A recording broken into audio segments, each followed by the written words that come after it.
You guys have all seen Lord of the Rings, right? We're all a bunch of nerds. So yeah.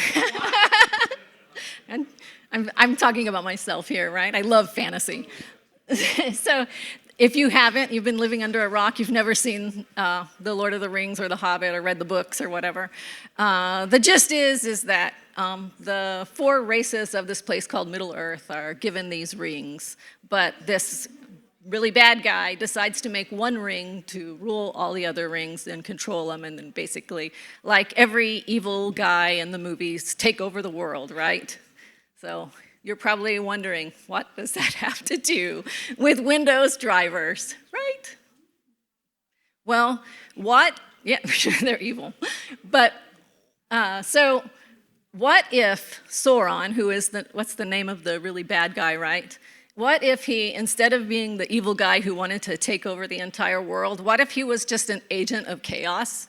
Instead of making one ring to rule all the rings, he decided to make 1,000,000 rings to rule all rings and just spread them out throughout the world. That movie would have been way different, right? So drivers are kind of like these rings to rule all other rings, but instead of having just one, there's like thousands and thousands of them all over the place, and more probably being created today. So this is a little about me. My name is Dana Behling. I've been in the industry for a really long time. I grew up as a programmer, like literally grew up as a programmer. I entered the cybersecurity industry around 2007 and have been loving life ever since. I feel very fortunate to be professionally employed as a cybersecurity researcher. I graduated from University of Hawaii. I have spent my time at NSA, and I was a government contractor for a long time. The last couple years, I've been working for Carbon Black, the EDR vendor, and as of Wednesday, I'm now working for Symantec.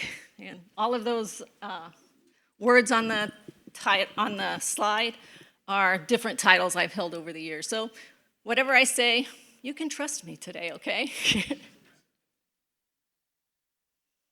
So what we're going to talk about today, we're going to talk about bring your own vulnerable drivers. So this is it's a technique that's being used in malware, leveraged more and more. There's lots of ransomware groups using it these days. We're going to talk about driver basics, just so that way you can understand the stuff towards the end of the presentation or towards the middle of the presentation. We're going to talk about the problems with drivers, and we're going to talk about the real subject of this talk, which is driver risk scoring, and we'll lead up to why that is necessary. We're going to talk about the site, loldrivers.io, which is available now and you can go to.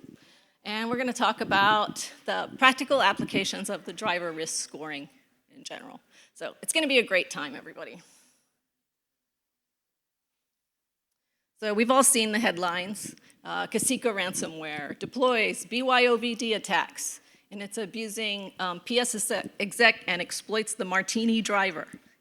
They call it the Martini driver, but that's just what the bad guys named it. Like, they renamed the file. It's actually like a driver from an antivirus company.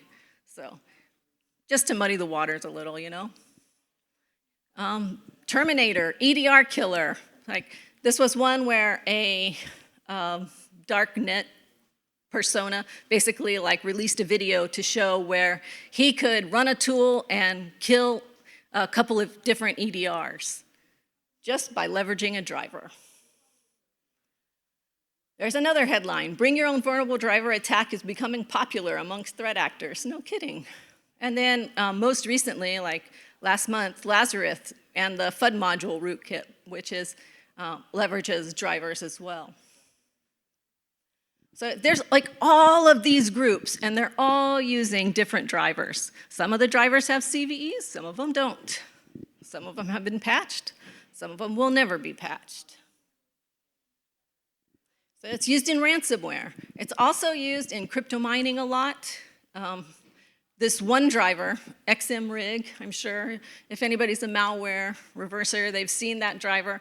It is used if you do like a search in VirusTotal and then try to correlate the number of drivers that are used in malware. So it's the the containing executable that contains the driver or leverages the driver has multiple AV hits. The majority that you will get is all this win Ring0.sys driver, 79%, a shocking amount. And that's because it's used for crypto mining. That driver, what it allows you to do is partition like specific cores of a CPU. So you can just tell it, I only want to use one core of an 8-core CPU for crypto mining, so that way you can run your miner forever and no one will probably notice. But 79%. Also info stealers, FUD modules and info stealer, Enigma stealer, all using vulnerable drivers. Oh, and also, if you don't want to write your own vulnerable driver tools, you can just go to GitHub. That's where you can get everything these days, right? It's like the one-stop shop. So these are some of the projects and some of the drivers that they leverage. One of my favorites is this one, EDR Sandblast. It uses 3 specific drivers, and basically what it does is it manipulates the Windows objects to basically prevent the EDRs from calling back to themselves to alert on things. So you can run EDR Sandblast, do whatever you want, and then do whatever nefariousness you want, and then turn it off. So essentially, you've created like a little blind spot for the EDR just for a very specific short period of time where you're doing your nefariousness. And so it's particularly destructive. Here's another one, Ghost Driver. This one's written in Rust.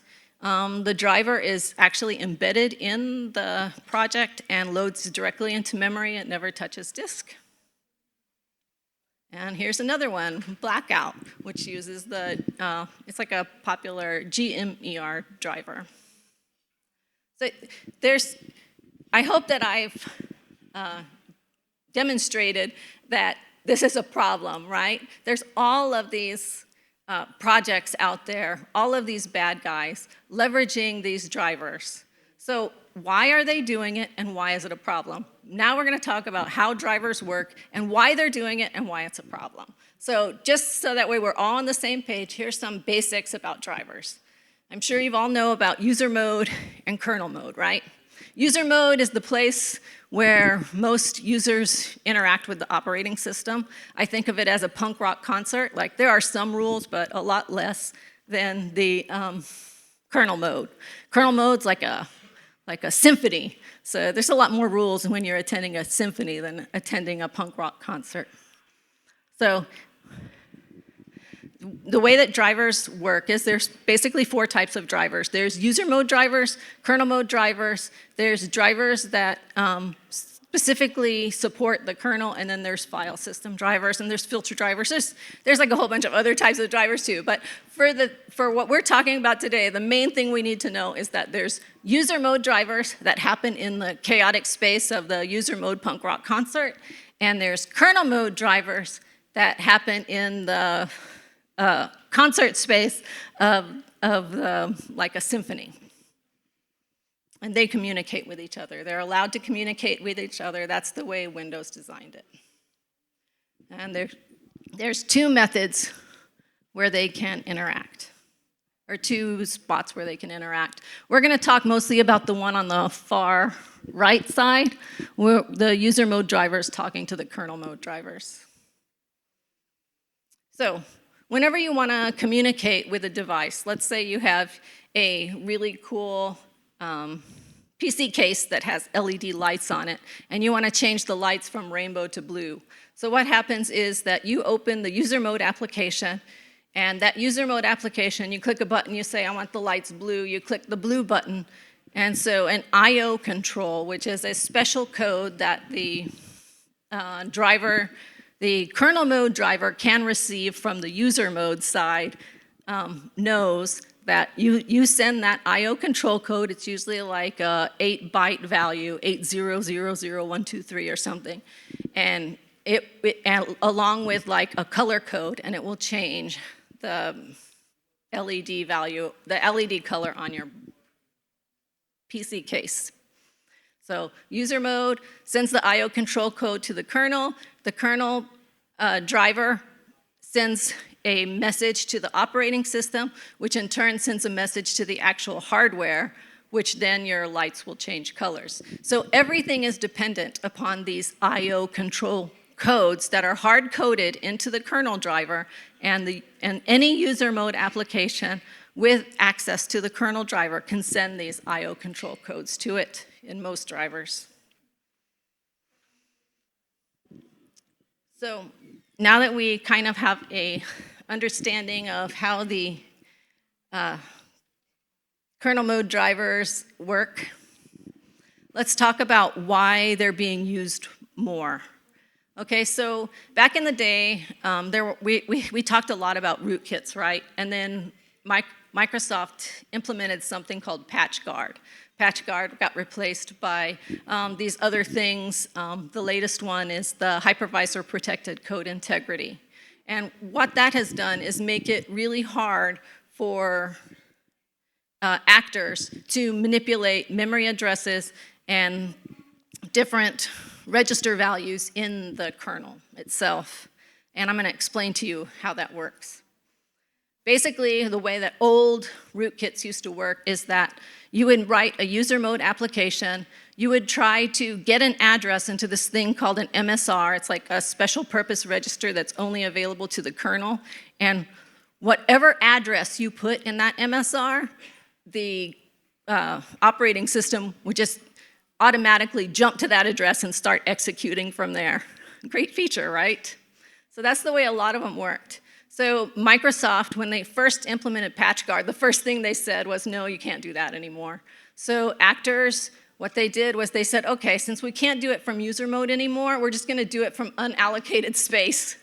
And Microsoft caught on fast and said, no, you're not allowed to write to those registers anymore from unallocated space. And then the best part, or the most recent, is the HVCI, in which basically they said, yep, we're still not going to let you write from user mode into kernel directly. We're not going to let you write from unallocated space into the kernel directly either.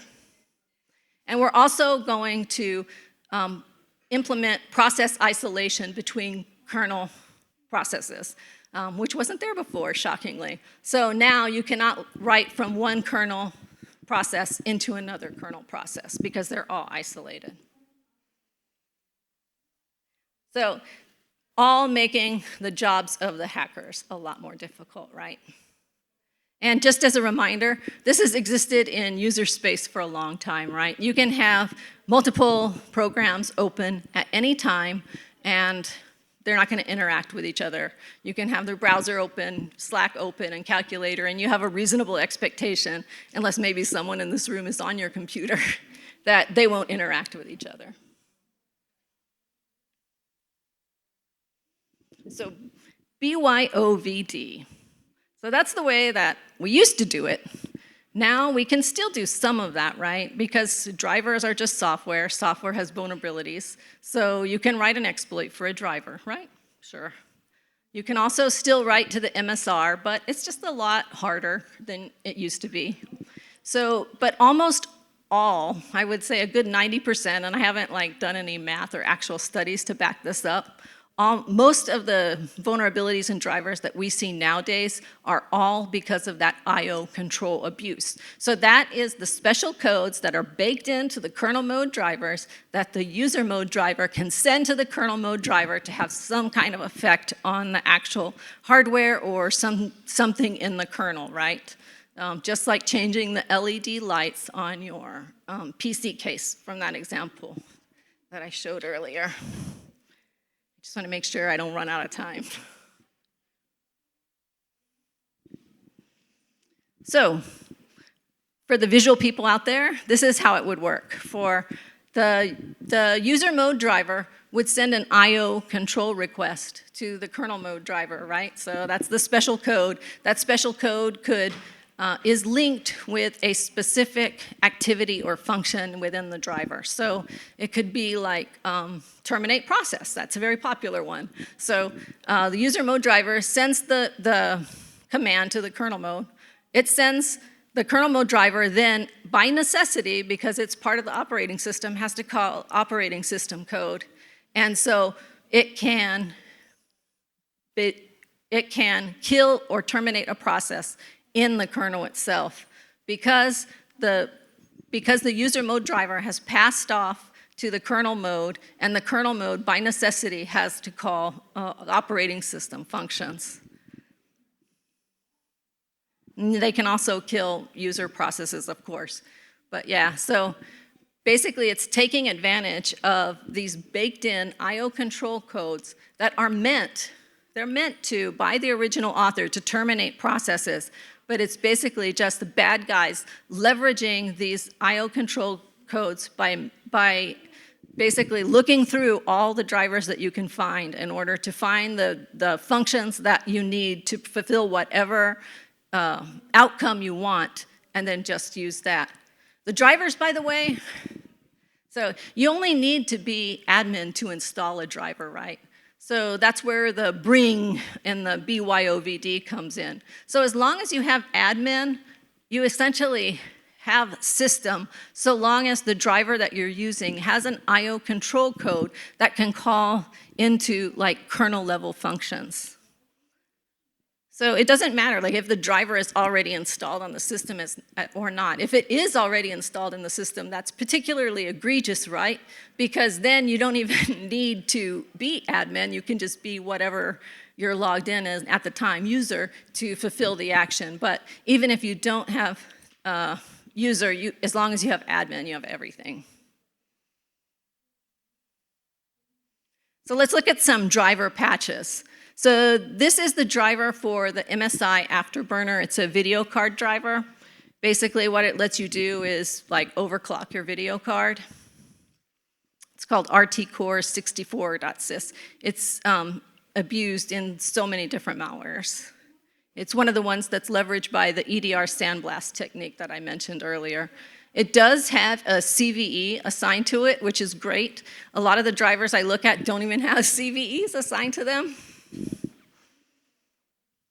But let's look at the patch.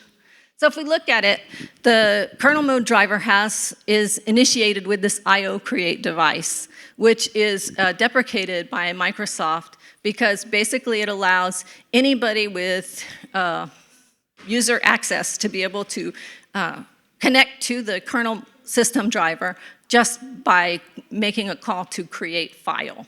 Literally, it's that easy. Create file, and then you provide the device name, which is listed right there, as you can see. So the CVE basically said, yeah, we don't like it because anyone can create a handle to this driver and then get access to all the kernel resources that this driver exposes. So let's see how they patched it.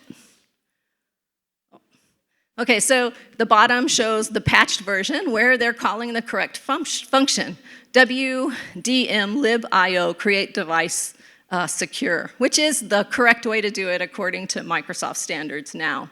And if you look at the underlying portion there, it looks like a bunch of semicolons and letters.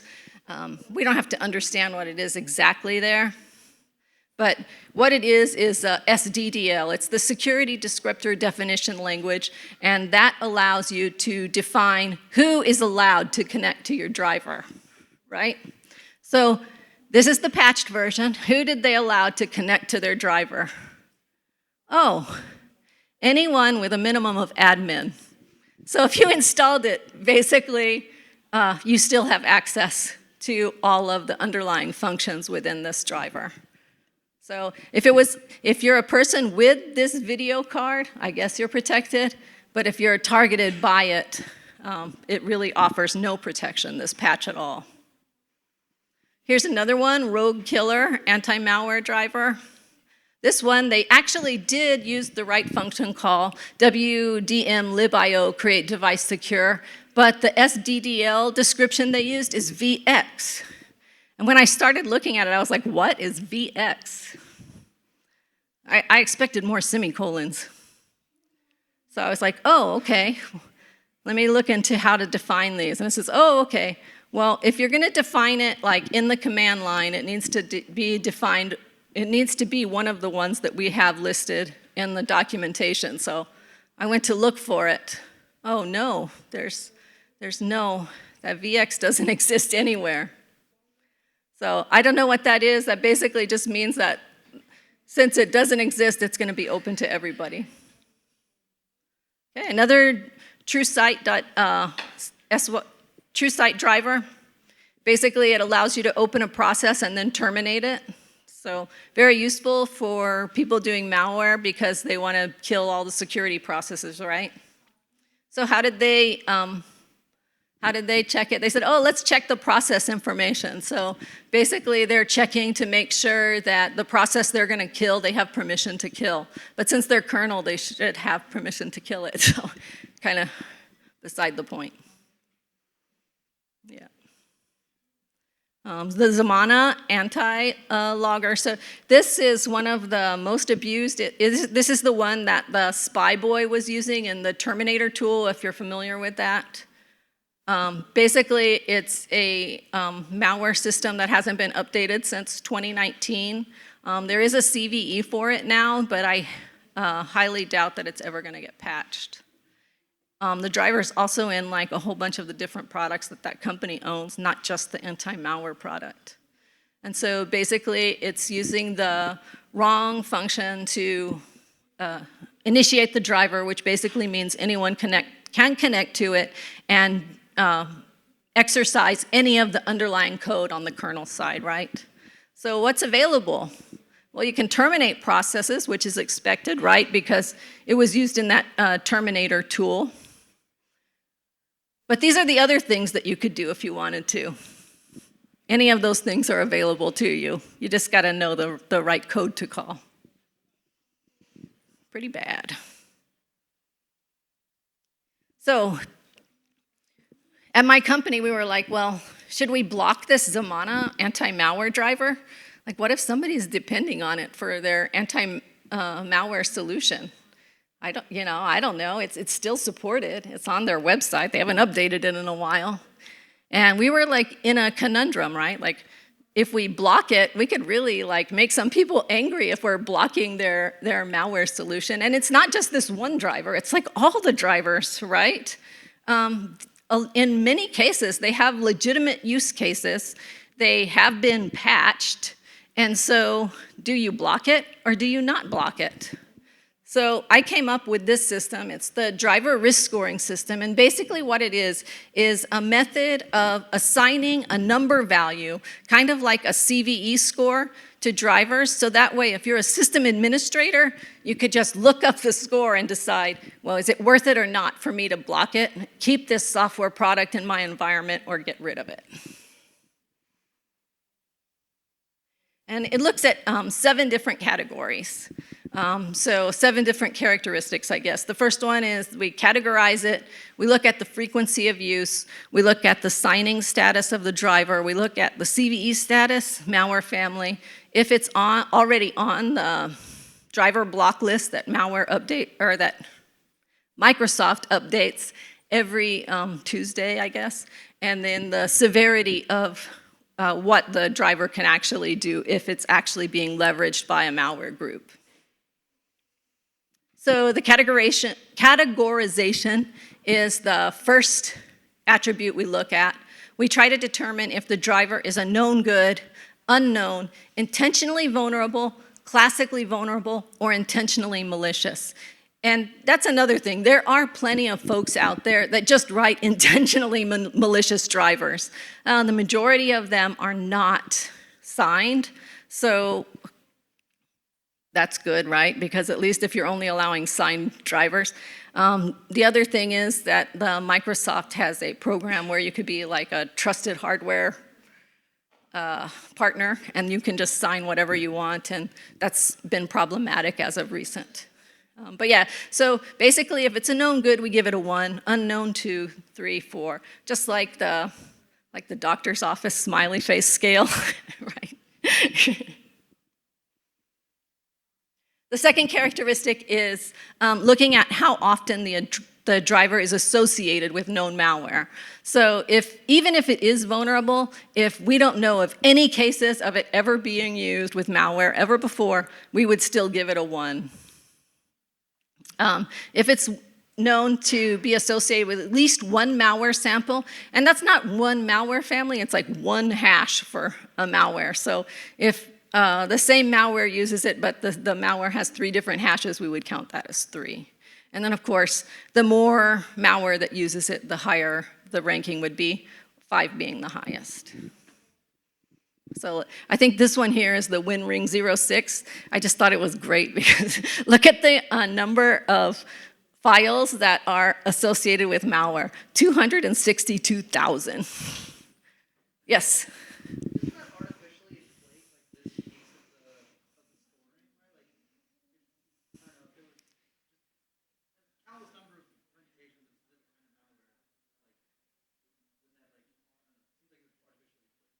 It could. The highest number is 5. So even if it's used by 262,000, it's still only going to get a 5. Yeah. And then we look at the signature status. Basically, if it's a verified good signature, we give it a 1, and anything else gets a 5. I toyed with trying to do something with drivers that are signed by the Trusted Partner Program from Microsoft, but it seemed like a large majority of them were, and it really didn't add anything to the final score, so I took that out. So 1 for a good signature, 5 for everything else. Oh, yeah, this is just some fun stuff from my own data. So just looking at drivers that are signed in VirusTotal that have a antivirus hit of 5 or more, I was able to find like 12,000 signed drivers that have, this is ones that have virus hits of, like antivirus companies have marked them as malware. At least 5 different companies have marked them as malware.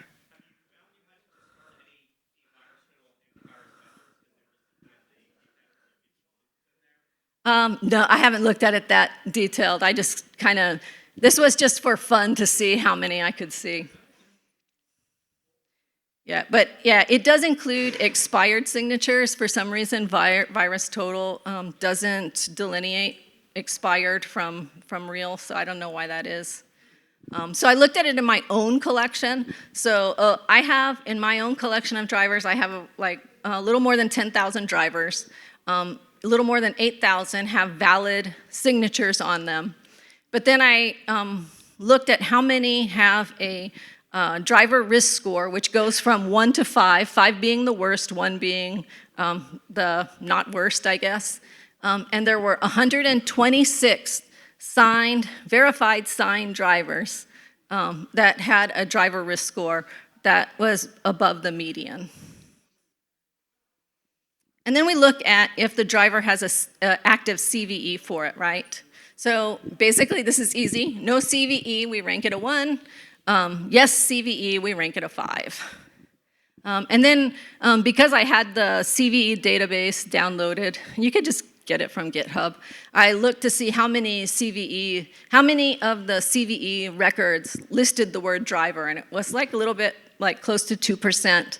And then there was like 0.5% about that mentioned the word IO control specifically. And considering CVEs are for all software from like a long time, that's like a pretty large amount considering we're just talking about specific techniques here.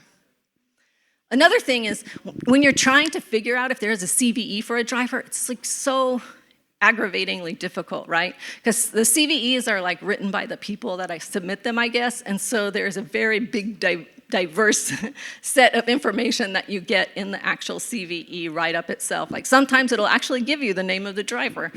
That's the ones I like. That makes it real easy for me. And then other ones, they just tell you the name of the product. Sometimes, and you're like, oh, and then you have to like try to figure out like, okay, what's the name of the driver in that product? The next category we look at is malware families and APT associations. And basically what this is just if anybody's released an open source report about it or any other kind of cyber threat intelligence report in which it was listed in there. So if it's listed, it gets a 2 if it's listed one time, and it gets a 5 if it was listed greater than 1. Next thing, is it on the Microsoft driver block list or not? 1, if it's blocked, it's considered a lower risk, right? Because it's already blocked by Microsoft. 5, not blocked. Yeah. And, I have to shout out to Trail of Bits. They made a PowerShell script, so whenever Microsoft releases its patches, you can just run their PowerShell script, which is available on GitHub, and it'll give you all of the new drivers that are on the block list. You can also download it from their website, and Microsoft has them listed there, but it sort of lags behind. And this is my very, very favorite characteristic of the driver risk scoring, which is ranking the severity. And this is not that the driver is definitely bad. It's the potential to be leveraged for bad, right? So we're looking for specific function calls or combination of function calls that could lead to the operating system being compromised and all of the HVCI and patch guard and all that being subverted by the driver itself. So the way that this works is that I have thousands, literally thousands of YAR rules, and each YAR rule is listed in a config file. And that config file basically ranks how bad I think that technique is. So if you see on the slide here, it says terminate process A. So that it directly maps to a YAR rule where if you see these 3 function calls in a driver, we will give it a severity score of 5 because there's a good probability that the driver could be leveraged to terminate a process.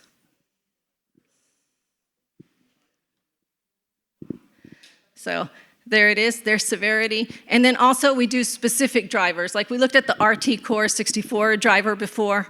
That was the one where the MSI Afterburner video card driver. So there's 2 YAR rules for that in there. One for the patched version and one for the not patched version. And then going back to throwing off, though, the different values based on the categories. This tool, I wrote it in such a way that I didn't know what was important to the system administrators, right? What categories did they care about? So basically, you can go into the configuration file and decide what's important to you. Like if you don't care about the frequency, for example, you could just mark that frequency weight as 0, and it would just not even be used at all. Yeah, or you can make all of them 0 and then just make 1, and it would only give you the score for that one characteristic. Whatever works for your environment. So this is the driver risk score for the Zamana. That's the anti-malware tool that hasn't been updated from 2019 that was used in the Terminator Spyboy tool. So this is all the different versions of that driver that I could find, and then I ran it through the driver risk score tool, and then I got their score. So that's really ugly to look at because it's a spreadsheet, but this is it in graph form. So you can see that the driver risk scores go from like very, very close to 5 all the way to below 2. And to contrast that, these are all of the drivers available on a default Windows 11 install. I just downloaded them all and then run them through the driver risk score tool. And so you can see that the majority of them rank at 2 or lower. So a lot of Windows drivers aren't signed. It's weird. So drivers, right? Drivers. Have you guys heard of the site loldrivers.io? Yeah, yay. So basically what it is, it's a site created by Mike Haag, H-A-A-G, I think, the Haag. You can find him on, or Haag maybe, I'm not sure how to pronounce it. But you can find him on Twitter. He created this site along with some of his friends, and basically all it does is like list all of the known living off the land drivers or BYOVD drivers that people are leveraging at any time. All of the information from the website is available on their GitHub. And you can go through and look up any driver you want. Like we talked about the RT-Core 64.sys driver. That's the one that allows you to manipulate the internal objects inside of Windows and create like a black hole so that way you can perform nefarious actions without alerting an EDR. And so if you were to like click on that one, you can see very easily on the site all of the different things that you can learn about the driver. Like for example, if you clicked on the Yara, you could go to Yara rules that are specifically applicable for that driver. It's not integrated into LOL drivers yet, but in the near term, the driver risk scoring is going to be integrated into the LOL driver site. So if you wanted to just go and do a quick check of the driver itself, you could just go there and look, and you wouldn't have to run the tool yourself. So practical application. You see this driver in your environment, dbutil drive2.sys. You plug in the hash into VirusTotal, and you see 0 hits. Looks pretty benign. So it gets a category of 1.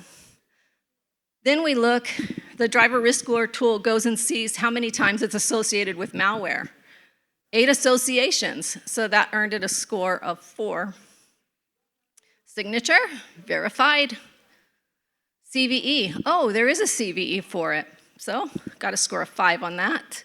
Family, it has been listed in one cyber intelligence report, and it is not on the Microsoft driver block list. And then if we looked at the severity, we can see that there are 2 very problematic function calls inside the driver that allows you to map virtual to real addresses, which, unless you're an exploit writer, you don't understand, but it's really bad.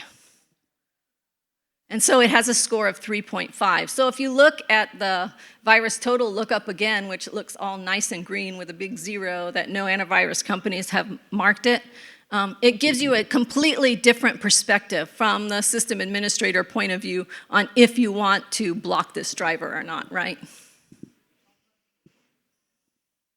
But there is a problem, right? Because there are many different versions of drivers. So if you have ever had any exposure to software development before, especially now in an agile workforce where we do nightly builds, you could potentially have like hundreds and hundreds of hashes for the very, very similar drivers, right? And so these 2 hashes are for the same Zamana Terminator driver, but you can see one has a score of 4.76 and another has a score of 1.74. But they have the same vulnerability and can be leveraged exactly the same. So what I've done is created something called a click. So that basically allows me to bin all those drivers together. So that way if you see the one driver with a high score, it will alert you that even though the driver may have a low score, there are other drivers that have a high score that have the same vulnerability and can be leveraged the same as it. So kind of like clicks in high school, remember? They all look the same. So future work, there is still like a ton to do. We got to integrate it into loldrivers.com. My plan was to open source the project today, but my company got bought by Broadcom, and I just took on a new role. So I got to like go through legal now and start the whole process over of open sourcing it.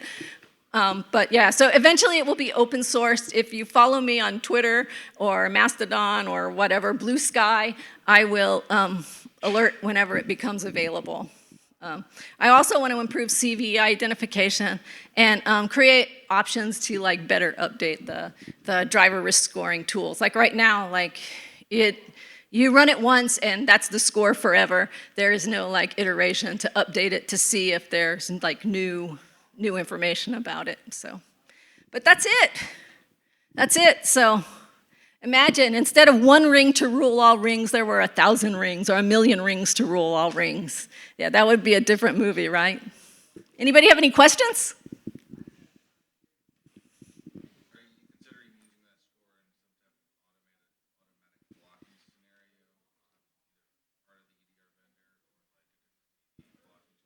Yes, we are looking into that.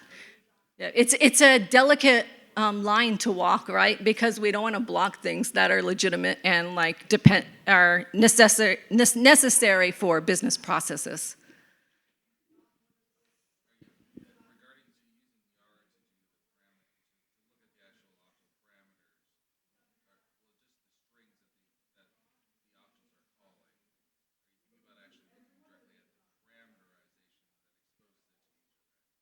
Yeah, we could very easily do that, right? And I think there might be a tool already out there that will just automatically pull out all of the I/O control codes. Yep. Yes.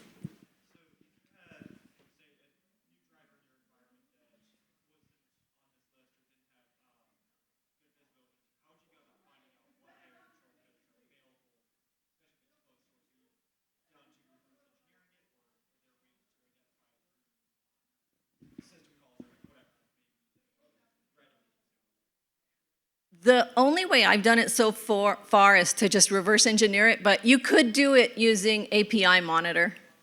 Yep. Usually, like, drivers aren't very obfuscated, so you load them up and like you just follow. It's like 3 clicks, and then you just see a whole list of I/O controls. It's like even a person new to reverse engineering could very easily find them. So I hope that I have educated all of you about how drivers work and given you something to think about. And if you see BYOVD in the headlines now, you have more education behind you to understand what that means. Thank you for your time.